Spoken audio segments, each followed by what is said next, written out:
talking about is the Bass Pro National title of, archery insight and taking aim. But our focus point today, guys, is going to be preparing for this upcoming big game season. So no matter where you're at, where you watch us from, if you're a whitetail guy in the Midwest, or you're right here in Denver, we're talking elk, mule deer, bear.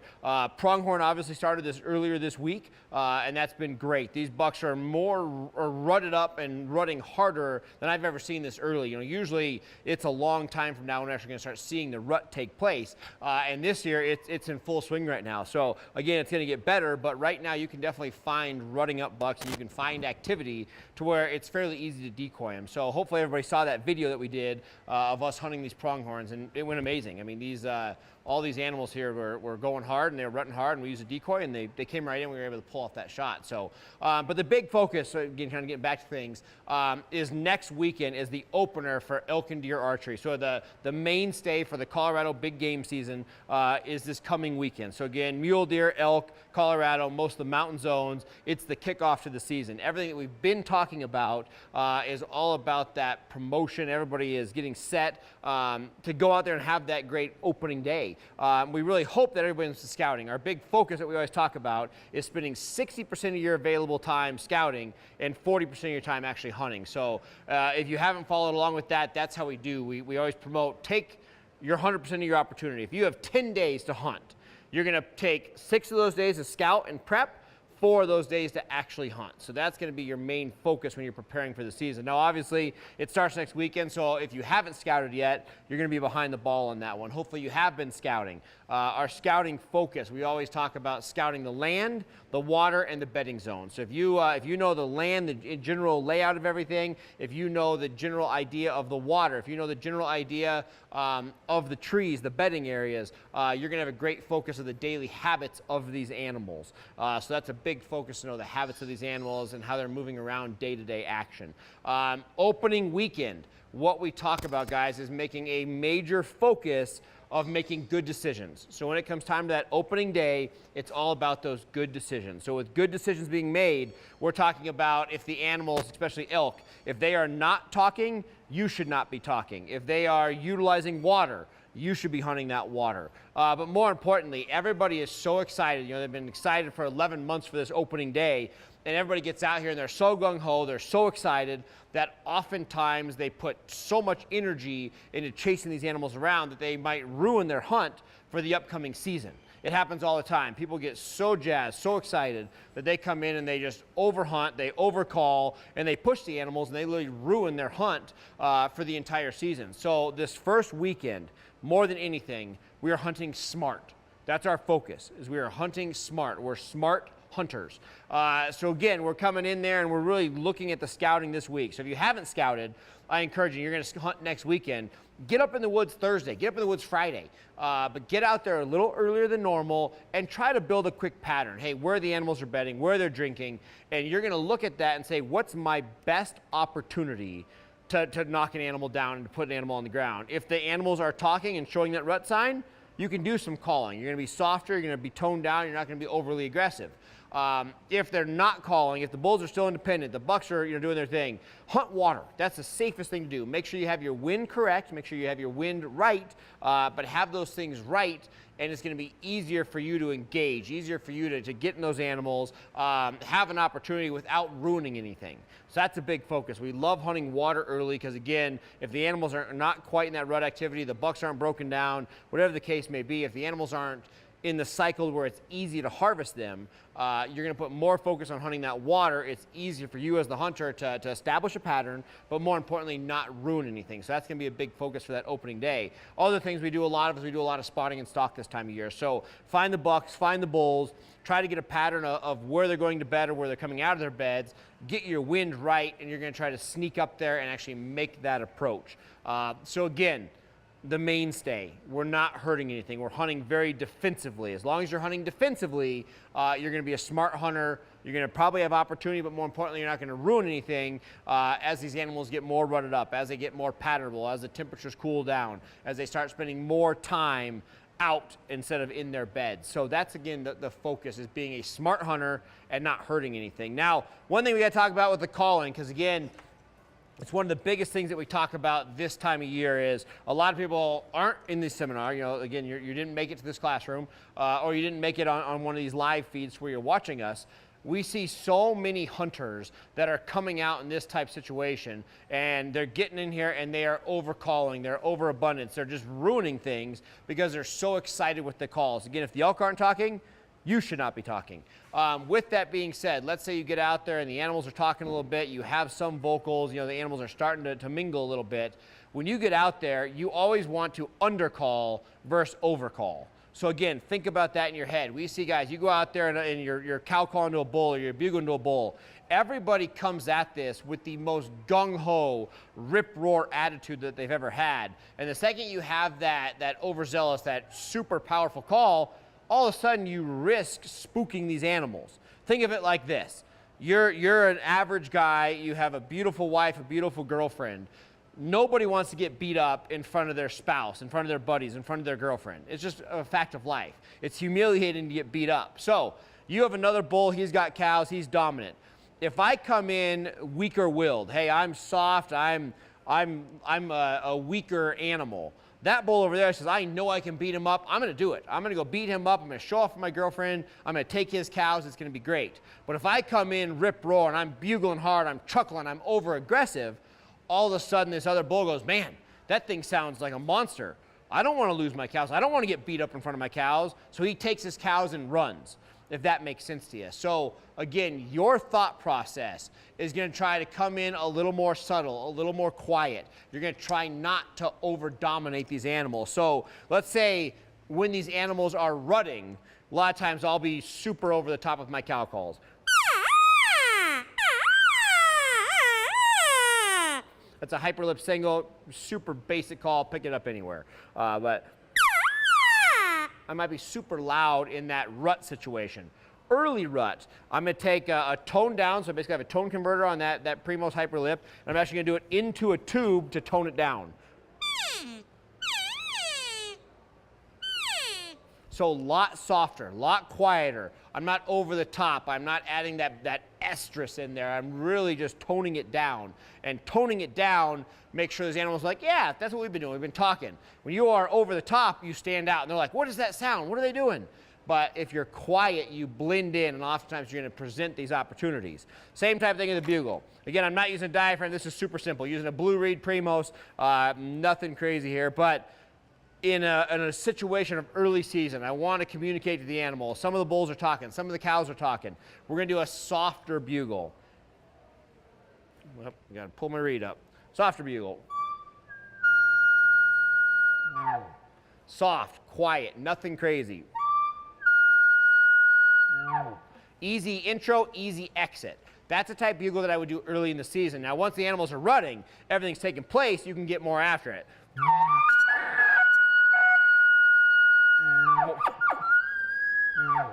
That's going to be a rutting style bugle. You can get more after it when these animals are super active. But early in the season, you do that, and these bulls are going to be like, that's the biggest bull I've ever heard. I don't want to get near that. He's going to beat me up. So again, you're toning all your calls to the animals in which are there. So early in the season, soft and quiet. Later on in the season, we get more aggressive. So again, one more time just so you get a rough idea. Again, right now, early season, slight rut, soft. I kind of break it up in the beginning, real soft intro, end it fairly soft, no growling, no grunting. It's nice and easy. So again, soft. Very, very simple. All of a sudden we get into that rutting activity. That's when you get more aggressive. So I'm growling at the beginning. I'm bringing it to more of a high-pitched squeal in the center of that bugle, and I'm growling at the end and grunting it out. Again, to show that dominance. Again, when these bulls are running up hard, you can get by with doing that. But early in the season, you got to tone it down. So again, keep that in mind. It's all about the noises of what you're hearing. Again, I cannot stress enough. If you go hunting this weekend, opening season, if the bulls are talking, talk. If the elk are not talking, you should not be talking. Last thing we're going to talk about with calling. if you're in an overpressured area, if you're in a situation where there are so many animals out there and there's so many hunters out there that you know the animals that which you're talking to are being called at. You know that they've heard other calls. You know that they have been hunted. So many times in overpressured systems, when I go at it with a single call, they know that I'm a hunter. If you listen to a herd of cows, they're all cow calling, they're all chirping, they're all making their noises. So again, 8 cows sounds like 8 cows. Very rarely do we see one cow in the woods cow calling. Again, it's just rare. Very rarely is there that one cow out there, mew, mew, mew. You know, sometimes they get lost, sometimes it happens, but 90% of the times when the natural world out there, when other bulls are listening, they hear multiple cows. So if I am in an overhunted area, I know the animals are being called to, I know it's kind of a high risk type hunt, that's when I go and I use multiple cow calls, because all of a sudden I sound like a natural herd. When I sound like a natural herd, these bulls believe it's a natural herd and they come in. Other cows come in. It's easier for me to work animals in a high pressure area when I use multiple calls. It takes a little while to get used to this, but again, I'm using that Primos Hyperlip single. It's an old call. You know, they sell them everywhere. It's very, very basic, but I actually put 2 of them in my mouth at once.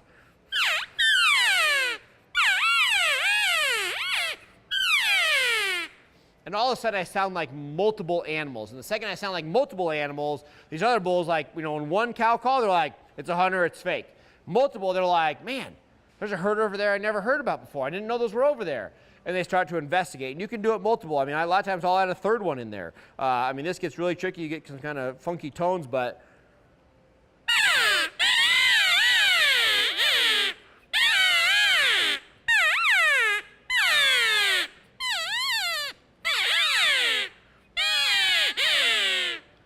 so again, all of a sudden in a high pressure area where I have to be as natural as possible, I'll do multiple calls. They think that I am a group of animals, which very rarely does the average hunter sound like a group of animals, and all of a sudden you can pull these bulls in. You can be successful just for the fact that these bulls are not used to that multiple sound. All of a sudden they hear the multiple sound, they know it's natural, they know it's right, and they'll come to investigate. So that's one of the biggest things that we really preach is natural sounds. Do what the natural animals are doing when they get out there. So guys, keep that in mind when you're out there. Guys, feel free to come on in. So again, in that calling type situation, be natural, more animals, oftentimes we'll trick those animals into coming in. Guys, the last thing that we're going to talk about here real quick, and we're actually going to break down all of your situations. So again, this is kind of the theme of the seminar, taking aim, insights, being successful, putting it all together. After this next little bit here, we're actually going to stop the cameras and we're going to break down your individual situation, find out where you're hunting, find out your struggles, your strengths, and we're going to break down your individual areas to make you more successful this fall. So we're going to talk about that. Last thing we're going to talk about, guys, is actually putting an animal on the ground. The reason I have to talk about this is I was actually at the range this week. Some of you guys followed along. I actually got this bow the day before pronghorn season. I do a lot of shooting for Bowtech, and we actually were hoping to use a black bow in this video. We really wanted to stand out in these grasslands. So I was actually using this darker bow in that type situation. So either way, I didn't have a black bow. Long story short, they sent me the bow the day before the season started, and we started it. But I was at the range dialing in this brand new bow, and I look at all these archery hunters, and I watch the struggle for them drawing a bow back. Whether they're shooting 35 pounds to be a legal hunter or they're shooting 70 pounds, I'm watching these people at the range, and I watch these guys grab this bow and to draw it back, they have to shove it down, and then they pick it up to shoot, and they're looking up to the sky, and they're trying to draw it down.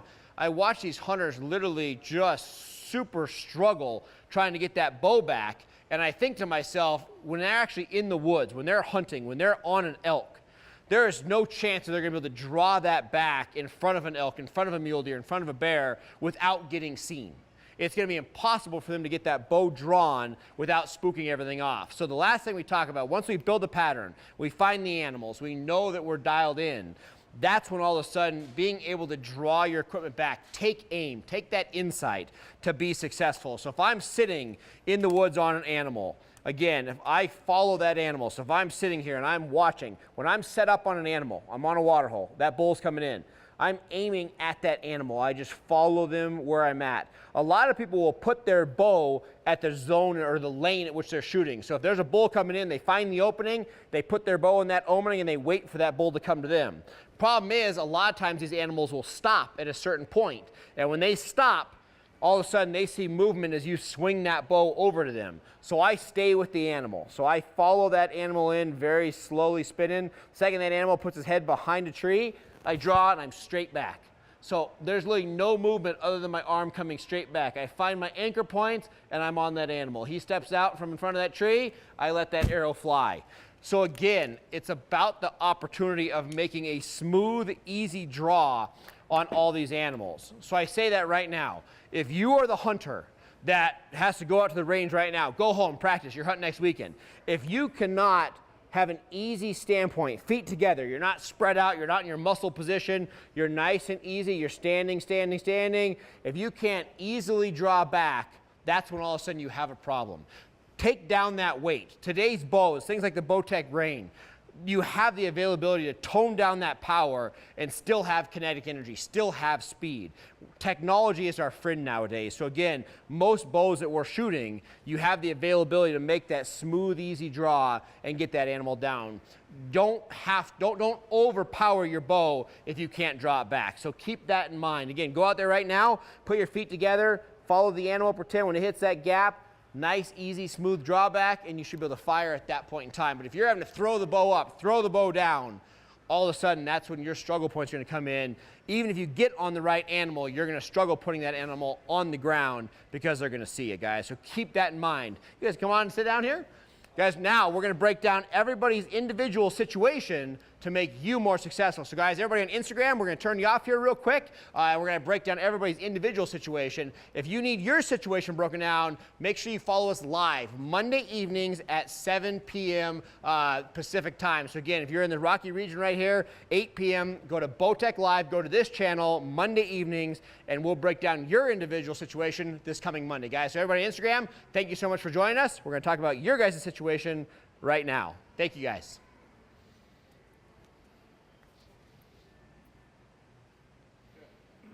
All right, guys, now we're going to talk about your hunters. How are you guys doing? Sorry, we're doing a little video here. So, you guys hunters? Yep. What are you hunting? Seasons, animals. What's your... This year, perfect. Yeah, what?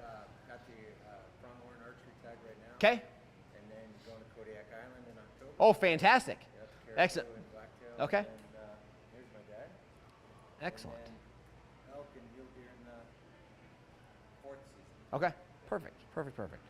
Are you hunting, ma'am? I am. Excellent. What are you hunting? Doe and ducks. Okay, perfect. Archery, rifle?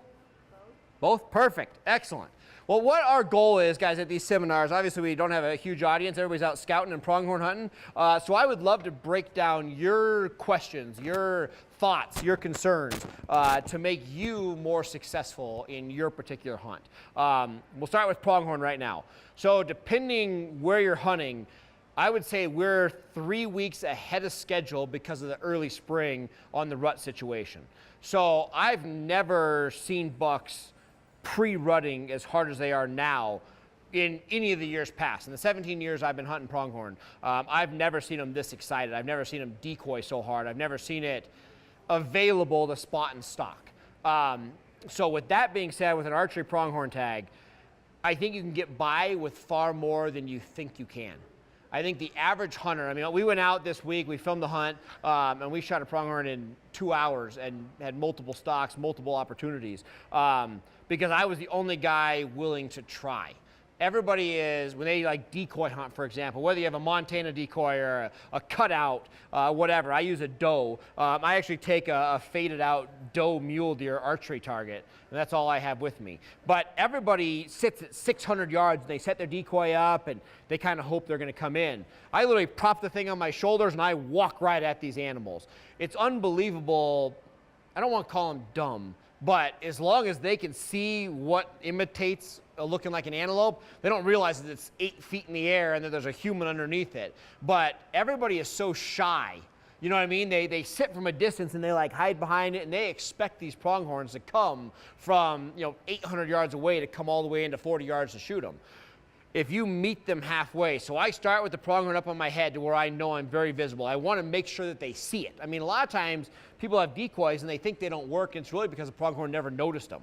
So I start with the decoy high above my head. I'm wiggling it around, I'm moving it, and I'm getting them to at least notice it. And I'll cover that gap to 300 yards, 200 yards. When I'm at that 300 yards, I'll take it off my shoulders and I'll carry it right in front of me. So I'll have my bow with arrow in one hand, and I'll hold the decoy right by the belly, and I'll walk up, and then I'll get within, say, 150 to 100 to 150 yards to where that animal is right in front of me. At that point in time, I'll set it down, prop it up, and that's where I hope that they will come the rest of the distance. But again, 90% of the hunters I see are too scared to even attempt this, and that's why they're not successful. Everybody's bashful. They sit so far away, they don't have that aggressive nature to just make sure they can see it. And all of a sudden, you get to that point where they finally figure it out. It's usually at that 150 yard range where all of a sudden they're like, that's another pronghorn.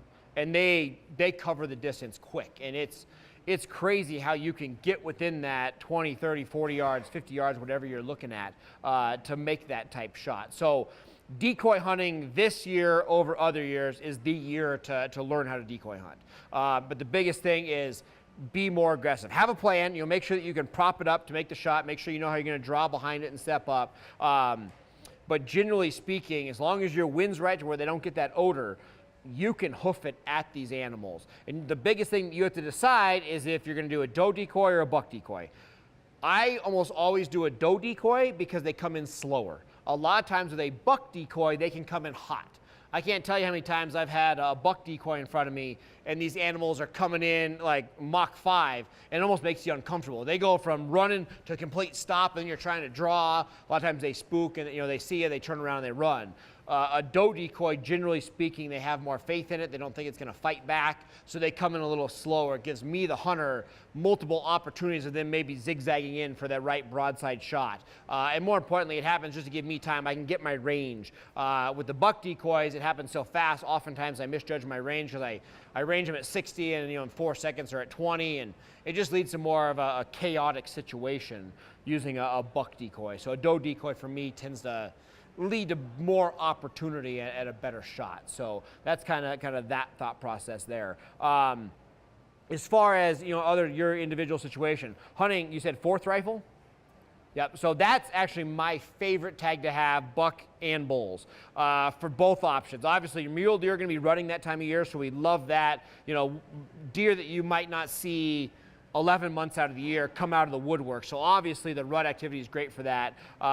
Covering a lot of ground is the name of the game there. What I do when I'm hunting mule deer in the rut is I try to keep track of the does. So we all keep track of the bucks, but the bucks are moving around so much, whether the does are in heat, they're not in heat, they're fighting with other bucks. It's hard for me to keep track of bucks and where it's at. I try to keep track of my does. So I try to say, hey, this drainage has 100 does in it. So I try to roughly keep track of where those does are at, and every day I see which new bucks come into the area on those does. I also try to make mental note of the hot does. So hey, these bucks are licking these does. These does are ready to go, as opposed to these does aren't quite estrusing yet. They're not quite in it. So I try to keep track of the does, and I just check up on my bucks morning, afternoon, or every other day to see the new bucks coming in. But everybody gets hung up on chasing the bucks, as to where generally in like a 5-day season, I just say, hey, I know that I have big deer in the area. I know this is my hottest valley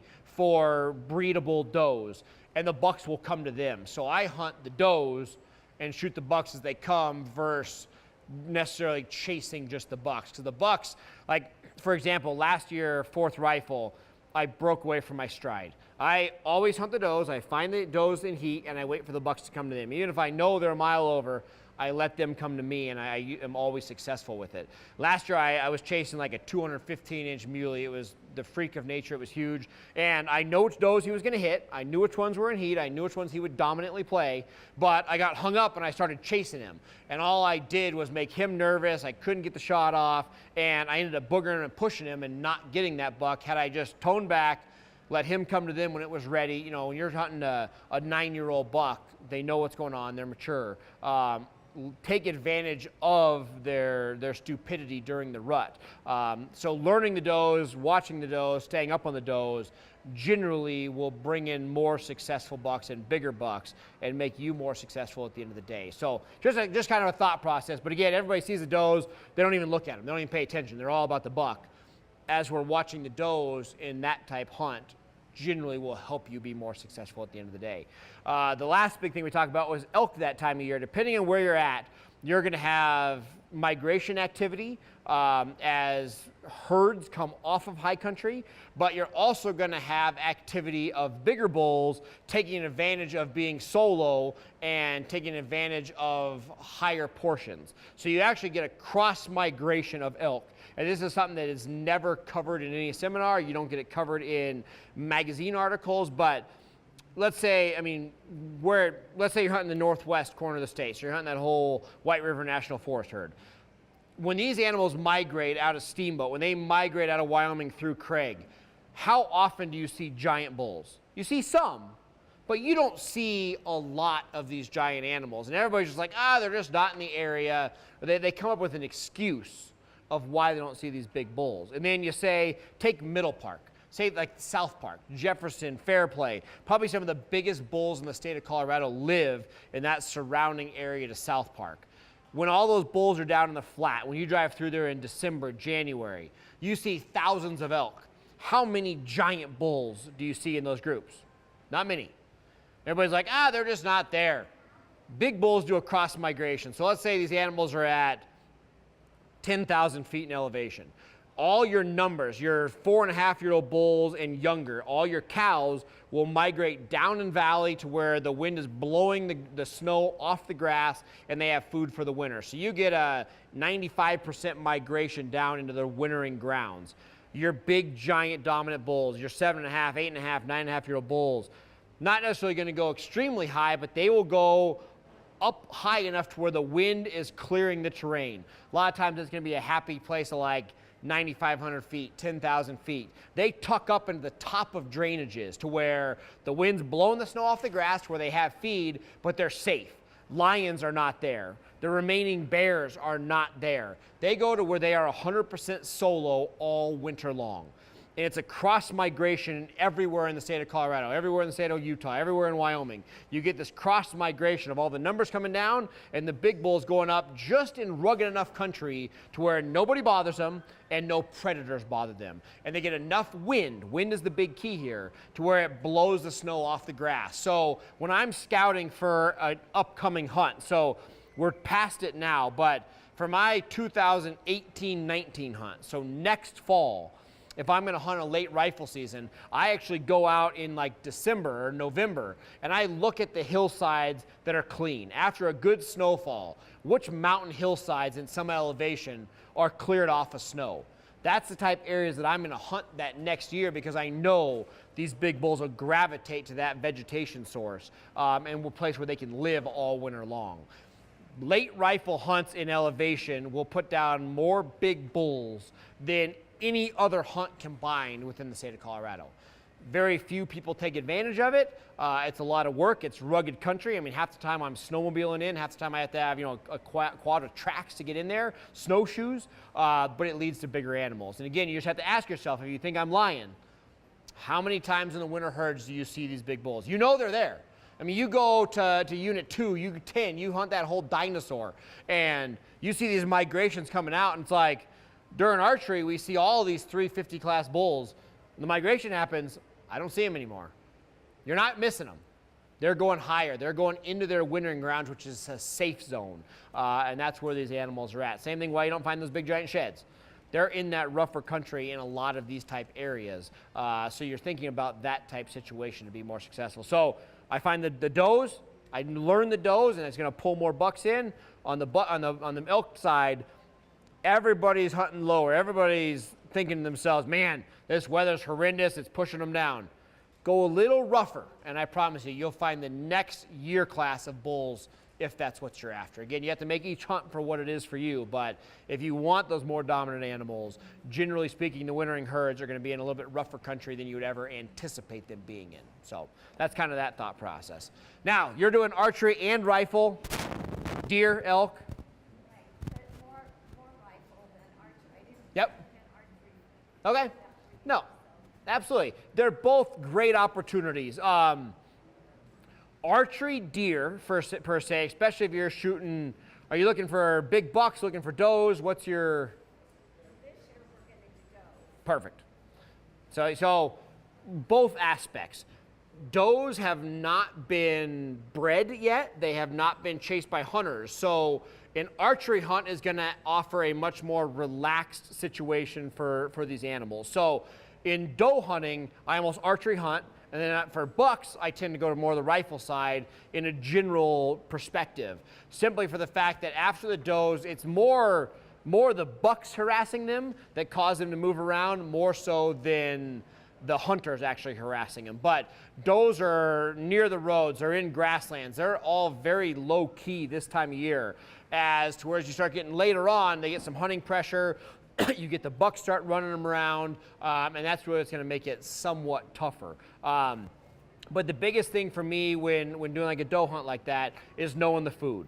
The does and all animals alike, food is 90% of their daily habits. All they care about is food. The only 10% time that they break out of the food is when it's time to breed. But that's your focus. So for me personally, I am always about the greenest grass, the freshest grass, the most valuable food source for that area. So where, say, a buck or a bull, they'll negate good food for safety because they're mature, they know everybody's after them, and they're solo. So they're an easy target from lions or an easy target for hunters because they're alone. As for a group of does, they're more safety in numbers. They just, hey, we're hoping lions don't get us because there's 15 of us in the pack. Hopefully it's not me. So food is your number one focus point when hunting does or cows. So you're always trying to know the greenest grass, the closest water. It's all about nutrition to them. They're the ones that have to mainstay a calf or a fawn throughout the winter. So a doe or a cow will always be 30% more healthy than the male of the species that time of year. Their fat process, their storage will be 30% more healthy than the male version of that animal going forth in the winter. So food is everything when hunting cows and does. So when I go into an area, more so than even looking for the animal when I'm scouting, I'm just trying to know the food source. I need to have the greenest grass, the best grass. I don't want to feed on sage. I want to actually be on grass, you know, the length of the grass. I don't want to eat the root. I want to eat actual leaf base. So I learn the food more so than anything. And same type thing as you go later into the rifle seasons. Obviously, finding an area where you have less pressure is going to be key. So the average hunter in Colorado likes to hunt a mile to a mile and a half. That's the comfort zone of the average guy. So the average hunter that goes out there, mile, mile and a half is their loop. So I look at a hunting area, I look at a parking spot, and I say, okay, this mile is the area in which these guys will be, or these hunters will be. This mile and a half is that zone. So me, the hunter, I have to get to these just outside edge. I got to go a mile and 3/4, or I got to go a mile and a quarter. I break out of that small zone, and all of a sudden the animals are endless. It really opens up opportunity because now you're on these animals that have never been seen. They haven't been chased by hunters. They haven't been pursued. So all of a sudden you get out of that smaller zone and you open up a whole new opportunity at new animals, fresh animals that are far easier to hunt. So that's always my goal is I look at all the access points. So I say, okay, here's a parking lot here. There's a trail where ATVs might be here. And I kind of draw a map and I find these little honey holes that, again, all you gotta do is go that mile and a half, which isn't that hard, and just find those areas that are not getting pressured, that are not getting bombarded. And that's going to lead to more success at the end of the day. So that's generally my thought process there. And anytime I go further in, I always like to have a plan of how I'm going to get the animal out. So, you know, am I planning on dragging that animal out? Am I going to do a no-mess field dress and quarter that animal? Am I going to debone that animal? But I always try to have a thought process of how I'm going to get that animal out before I go in too far, too deep. And that's a good thing. You don't ever want to get to a situation in which you struggle to get the animal out of. Talking about that late rifle hunts, I've been in in snowmobiles and been in 13 miles in places I should not be. And, all of a sudden you kill a big giant bull and you're like, how am I getting him out of here? And blizzard conditions hit. I've had to go in 3 weeks after I killed one to recover my meat because I get blizzards. And so always having a game plan of how far you can go in, how far physically you're able to recover, and then it'll help you at making those decisions of where you should go. So how are you, sir? Oh, great. Excellent. We're just breaking down individual situations and answering questions. Okay. What are you hunting this fall? Good. Attempt to hunt some elk. Excellent. Yeah. Archery, rifle? Both. I'm gonna archery, kind of use it to scout. Just moved to Colorado. Just Yep. been here for about 2 weeks now. Okay. Oh, perfect. So, looking at scout here in archery, then I drew a tag for first rifle in the same unit that I put on archery. Perfect. So, Excellent. That's a great plan. So, got a question for you. yeah. Layering system. What do you use? What's your preference? For So someone who sweats a lot. the biggest thing is sweat kills. Sweat's the worst thing that can happen. So for me personally, more so than the material I use, I dress lighter. So I plan my hunt. So me personally, I will go in with like some sort of moisture wicking, pant, whatever that material is going to be. But my biggest thing, instead of packing heavy and packing with good material, I pack with less material and dress once I get where I'm going. So for me personally, I carry a down jacket, and I'll carry a down underlying like underlayer, or I'll carry a packable rain pant that's really warm, that has like full zipper. So for me personally, I dress way lighter than I should. I hike and sweat, and I just have my body movement keep me warm. The second I get to where I'm glassing, I throw on a down coat, I throw on down pants, or throw on rain pants. I glass for that hour, then I strip them off, and I continue hiking. As to where everybody in the industry tends to wear layers and moisture wicking layers, but regardless of how good it is, it's still going to slow you down. It's going to cause heat, it's going to cause sweat, and it's going to cause more weight that you have to carry. I would rather carry the weight on my back than wear the weight, for me personally. So more so than material and layers, I would suggest going lighter. Use your movement as that, bulk up when you sit down, and then remove it again to continue the hike. And that's more my style.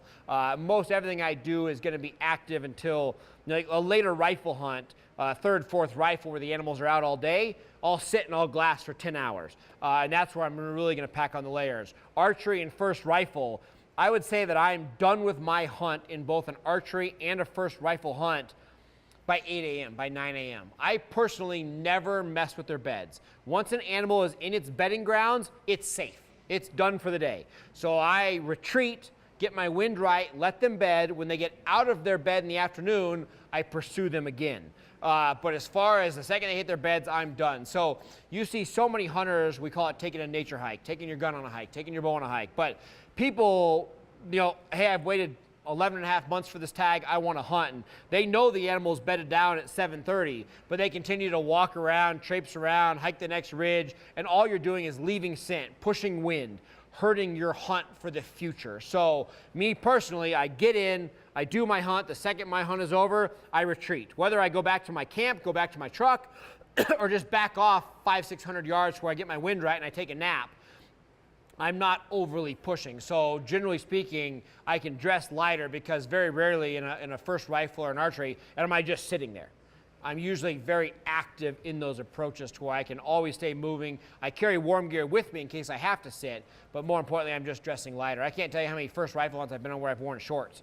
It's 25, 30 degrees, but I know I'm non-stop hiking to where I'll go super breathable, go lightweight, and then I'll just bulk up the layers when I actually get there. Now, the big thing we're talking, you're hunting archery, fantastic. I would hunt rifle the same exact way I hunt archery.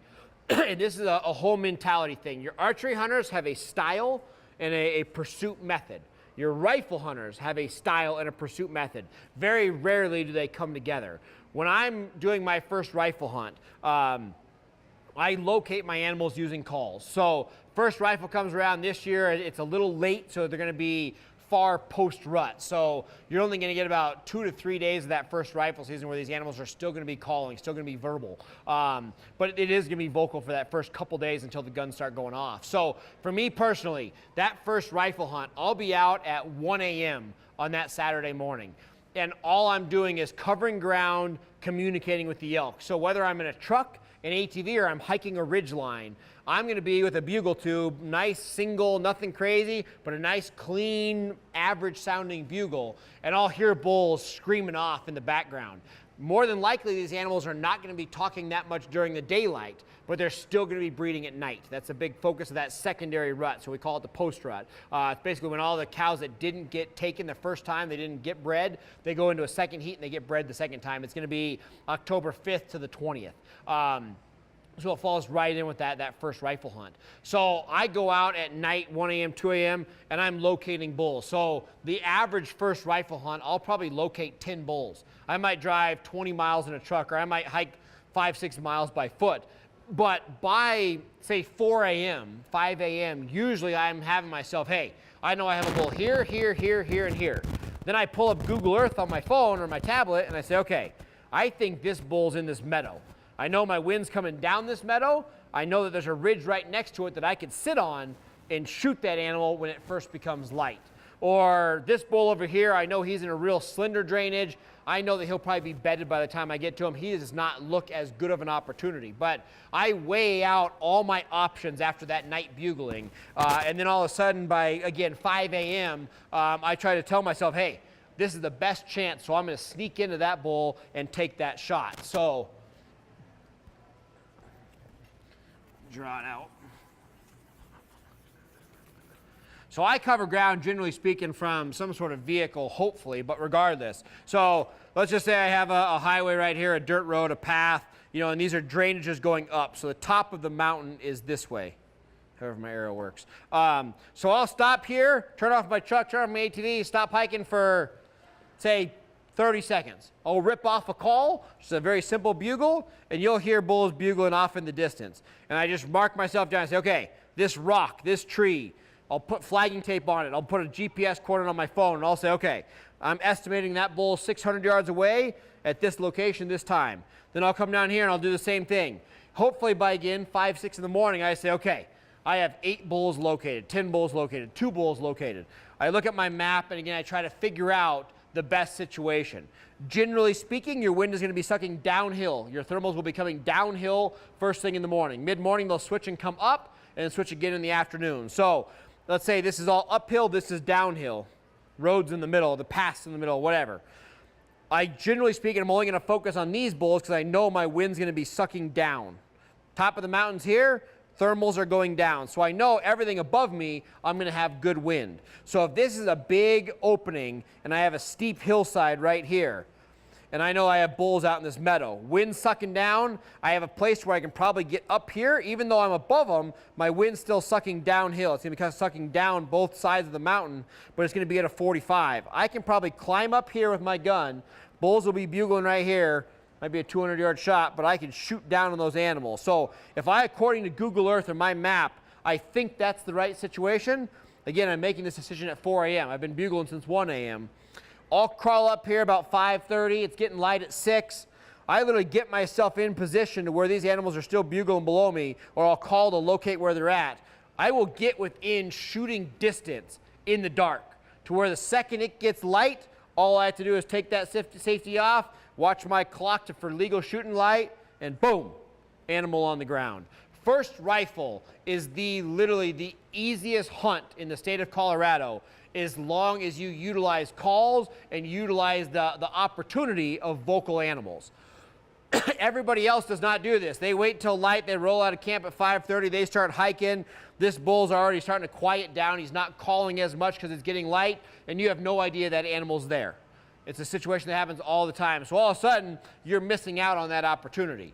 I start early in the morning. I'm doing these cow calls. Or these bugles. I'm locating multiple bulls. So by the time it gets light, all I have to do is slide in, make that shot, and I'm all of a sudden much more successful. So again, if you did a poll, how many rifle hunters are using calls, it's like less than 5%. That opportunity becomes so easy. To be totally honest, I can't remember the last time I had to hunt 2 days during the first rifle hunt. My wife does a lot of first rifle. A lot of my buddies do a lot of first rifle. Using this calling system makes it a slam dunk. Very, very simple. You do a lot of solo hunting? A lot of solo hunting. Yep, a lot of solo hunting. I mean, I'll hunt with some friends, but generally speaking, I would promote to your ability of safety. You need somebody with you, hunt in groups of 2, but the pack type system is tough. Now I do a lot of stuff with cameras, so there's a lot of times like that antelope hunt we just did, you know, there's 2 camera guys standing behind me. So it is a group, but it's one hunter, one shot. But we do a lot of group stuff just because we're trying to film it. But regardless, that style hunt will be more successful than ever. I guided big game hunts and elk and mule deer hunts and bear hunts for 10 years up in Steamboat. I guided for 10 years. I've been out of it for about 6 now. Our very best stats, so in 2000, I think 8 or 9, we opening day of rifle, we put down 15 bulls. So 7 guides put 15 bulls on the ground with that style hunt. Mainly coming in with a heavy archery status. So we would draw straws for who had to do it. So we'd draw straws the night before, and 1 guide or 2 guides would get the short straw. We'd have to stand all night out there, and all we would do is drive around bugling, setting GPS coordinates. That next morning at 4 a.m. we'd say, okay, you know, we knew the meadows, we knew the bulls where they were at. We'd say, okay, you know, Long John Meadow has 2 bulls in it. So you got to go up the south side of it. Your wind's good. Sit there. Both your bulls are in that meadow ready for you. Next drainage over. Hey, you know, this, we had 2 bulls in this small drainage. We knew it was too small, so we went to the next one over. And hey, there's a bigger bowl there. We know these bulls are at the top end of that bowl. Crawl in there. You know your wind's good. The second it gets light, easy cracking. But again, first rifle with the use of calls is the most premium season ever. We love first rifle because you have first crack at them, but not enough people are approaching them in a calling situation. The calling situation will open up a lot more opportunity to every hunter out there. Even a person chasing cows, I would still be bugling. If I have a cow tag first rifle, I'd still go out there, bugle, I'd locate the bulls. I know there's gonna be cows with the bulls, and I'd go in there and crack my cow the same way. But again, instead of the, I don't want to say aimless nature hike, but instead of the you know, hiking around looking for them, they're talking. Let them do the work. Just set yourself up in the right position, make the shot, and you'll be successful. So, all right, guys, we got questions? I do everything: archery, muzzleloader, rifle. I've been a part of just a little over 264 elk and deer kills in Colorado. E-scouting. Yep. What is it that you look for when you're e-scouting? Food, water, and bed. So that's all I care about. I'm looking for the dark timber for, I shouldn't say that. So in an archery, muzzleloader, and first rifle, so say October 15th and sooner, I'm looking for dark timber, moist areas as a bedding zone. From October 15th to November 15th, which is our 4 rifle seasons, or 3 rifle seasons, at that point in time, I am looking for steep hillsides that allow sun in, but still have cover. So for us in Colorado, I'm usually looking for like a thick aspen hillside. So if you have aspens, they're tight enough together to where they offer cover for the animals, but generally speaking, the leaves will fall off and sun will come through. So they can have the warmth of the sun, but they can still have cover of the trees. So bedding zones are gonna differ, but early season, I'm looking for dark timber, generally moist around water for a bedding zone. Rifle hunts, I'm usually looking for those thicker, real tight aspen hillsides as a bedding zone there. I'm always looking for grasslands, whether that's gonna be a meadow or an open hillside.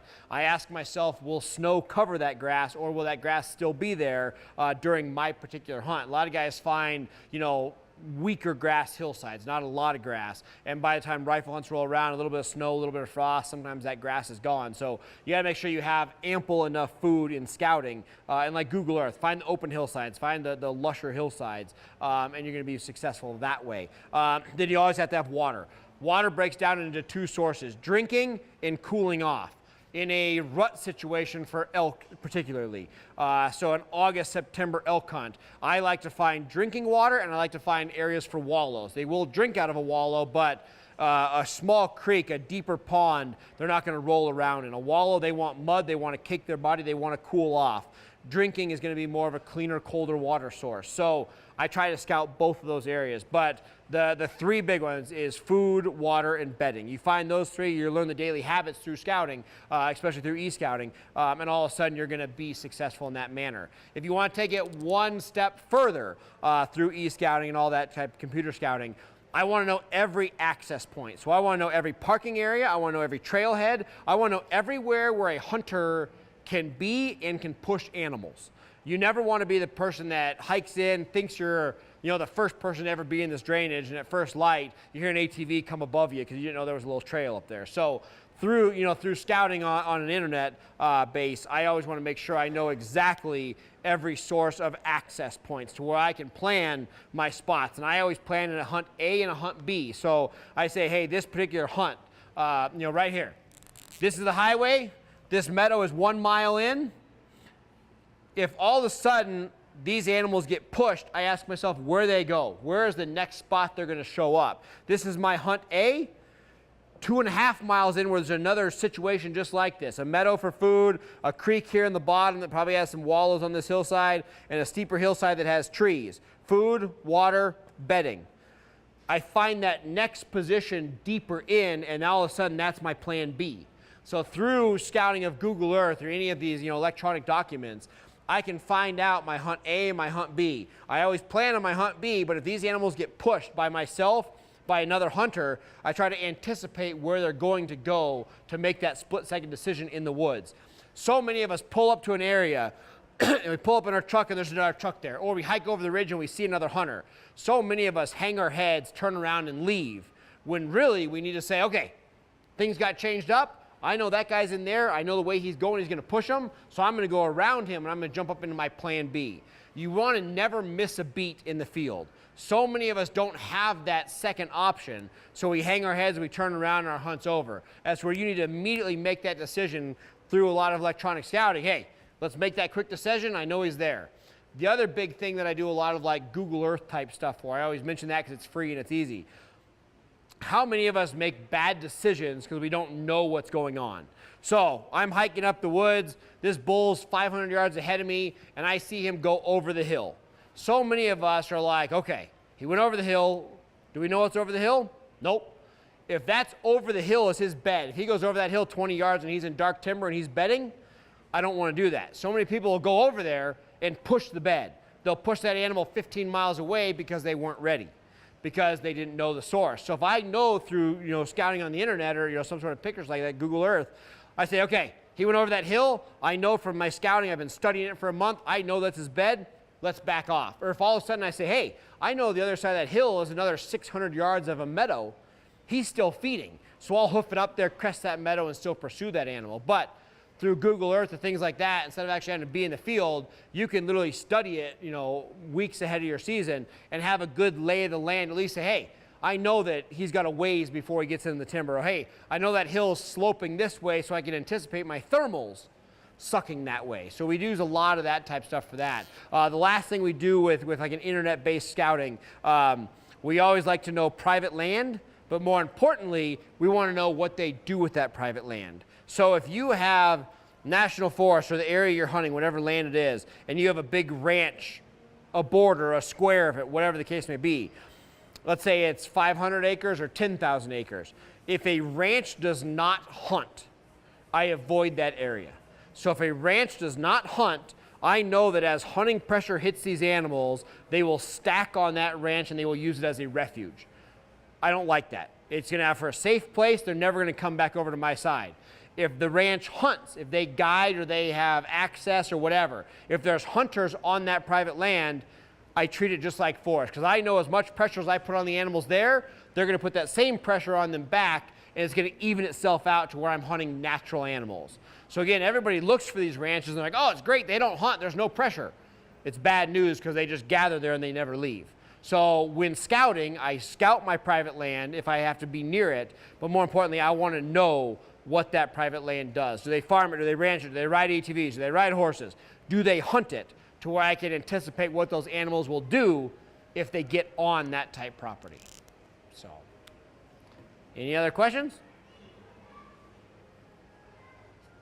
Perfect, guys. I appreciate you guys coming. Again, I'm Nate Zielinski. If you want more of this type stuff, we do a lot of live stuff. So if you go to Facebook, you can go to my personal page, Nate Zielinski. You can go to Bowtech Archery. You can go to YouTube. You can go to Bowtech website. That's probably the best thing if you don't have a social media platform. So if you go to the Bowtech website, every Monday evening at 8 p.m. Denver, 7 p.m. Pacific, I do like a 45-minute live chat with anybody. So you can log on there, you can comment, you can write back, and I do this every week, all year long. So this next week we're talking about pronghorn stuff, and we're going to talk about the opening of archery. So we'll talk about kind of the rut activity that we've seen. We kind of keep track of the entire state of Colorado. We talk about what the bulls are doing, what the bucks are doing, walk you through all that. So throughout the entire season, we'll have updates on rut activity, animal counts, animal harvest rates, all that kind of stuff. So Monday evening is our big live day.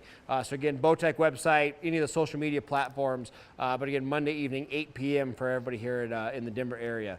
We cover all that type stuff. We'll also be doing live stuff from the fields, hunts, almost like a mini series of like a TV show. So you can follow all that kind of stuff. So that's it.